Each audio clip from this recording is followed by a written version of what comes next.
10ல் 4 பேருக்கு நீரிழிவு நோயின்னு சொல்லிட்டான். இன்சுலின் மாத்திரையா சாப்பிட்டுக்கணும், ஊசியா குத்திக்கணும், ஏதோ பண்ணிக்கணும். அதுக்கு மேலேயே இந்த டாக்டர் சொல்றாரு, அரிசி திங்கிறதே நிறுத்திடுதுன்னு. நாங்களாம் அரிசி தின்னுதாயே நல்லா இருக்கும். அந்த அரிசி வேற, இந்த அரிசி வேற. அந்த அரிசி புல்ல தின்னுட்டு போகணும்னா மாடு போட்ட சாணியில விளைஞ்சது சொன்னா. ஆனா இன்னைக்கு இருக்கிறது என்ன, யூரியாவில் விளைஞ்சது. அதுக்கப்புறம் அதுல பூச்சிக்கொல்லி வேற, பூஞ்சான கொல்லி வேற, அப்புறம் களைக்கொல்லி வேற, எல்லாம் உள்ளுக்குள்ள போய் அப்புறம் என்ன பண்றான்னா அந்த சன்ன அரிசிக்கு விலை கூடன்னு சொல்லி நல்லா பாலிஷ் பண்ணிட்டான். அந்த சத்தெல்லாம் தவிடோடு பிடிச்சி திங்கிற மாடு நல்லா இருக்கு. நம்ம ஒரு விஷயத்த சொன்னா நீங்க ரொம்ப ஆச்சரியப்படுவீங்க. அந்த நாகர்கோயில்ல இருந்த ஒரு டாக்டர் என்ன பண்ணிட்டாரு, நம்ம விவசாயி ஒருத்தரை பார்த்து எனக்கு ஒரு 2 கிலோ 5 கிலோ தவிடு கொடுத்துடணும், இயற்கையில விளைஞ்ச நெல்லுல இருந்து எடுத்து தவிடு வேணும்னு கேட்டாரு. இவர் சொன்னாரு, எதுக்கு தவிடுன்னு? அதெல்லாம் பின்னாடி சொல்லிக்கிறேன், நீ தவிட அனுப்பிச்சு விடுன்னு. அப்புறம் ஒரு 2 மாசம் கழிச்சு போய் பானை போது கேட்டுக்காரு, தவிட என்ன பண்ணேன்னு. அதை மேலும் ஃபைனா அரைச்சிட்டு அது 50 கிராம் 50 கிராம் பாக்கெட்டா போட்டுக்கிறேன். வர்ற நோயாளி ஒவ்வொருத்தருக்கும் ஒரு பாக்கெட்டை கொடுத்து, இது காலை சாப்பாட்டுல ஒரு ஸ்பூன் போட்டுக்கோ, மத்தியான சாப்பாட்டுல கொஞ்சம் போட்டுக்கோ, ராத்திரி சாப்பாட்டுல ஒரு ஸ்பூன் போட்டுக்கணும். அதுல நோயாளியெல்லாம் ரொம்ப நல்லா இருக்காங்க.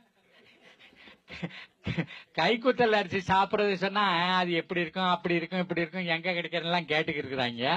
அதுக்கெல்லாம் ஒரே வழி இதுதானே. இப்ப 50 கிராம் பாக்கெட்டா போட்டு போயிட்டு இருக்குப்பா உன் தவிடு, என் நோயாளியும் ரொம்ப நல்லா இருக்காங்கன்னு சொல்றேன். அரிசிக்கு நிறைய வேலை வேணுங்கிறதுக்காக பாலிஷ் பண்றேன்னு சொல்லி கடைசியில் நீரிழிவு நோயில சிக்கிடுச்சியா. துள்ளியூண்டு புரதம் இருந்து பாருங்க, தோல்விட்டா அது கூட இல்லாம போயிடுச்சு. அந்த உண்மையில பி வைட்டமின் இருக்கு, அது போயிடுச்சுன்னா. அதனால மனுஷர்கள் எதை திங்கிறதுன்னு கூட தெரியாத அளவுக்கு இந்த கலாச்சார மாற்றம் வந்துருச்சு. அப்புறம் அந்த நம்ம கடைசியா படிச்சது புத்தருடைய இதை படிச்சிருந்தேன். அவங்க ஒரு 10 பேர் கேட்கறாங்க, ஏன் நீங்க சொன்னதெல்லாம் இந்த பிக்ஷுக்களுக்கே யோசனை சொல்லியிருக்கீங்க, நாங்களாம் குடும்பஸ்தரா இருக்கோம், எங்களுக்கு ஏதாவது யோசனை சொல்லப்படாதான்னு கேட்டாங்க. அப்ப அவர் சொன்னாரு, வாங்க யோசனை இல்லையா, உட்காருங்க அப்படின்னு சொல்லிட்டு சொன்னாரு. மனுஷன்னாக்கா 2 இருக்குது, ஒன்னு மனம் இருக்குது, ஒன்னு உடம்பு இருக்குது. மனசை கட்டி போடு, உடம்புக்கு வேலை கொடுத்துக்கிட்டே இருக்கு. நீங்க எப்ப டிவிக்கு பின்னாடி போய் உட்கார்ந்துட்டீங்களோ உடம்புக்கு வேலை கொடுக்கறத நிறுத்தி விட்டீங்க. அங்க பாக்குறத பார்த்துட்டு மனசு மட்டும் அலைஞ்சுக்கிட்டே இருக்குது. இங்க தொந்தி சரிஞ்சுக்கிட்டே இருக்குது, கணையம் அப்படியே அமுக்கப்பட்டு இன்சுலின் சொல்றது நின்று போகுது.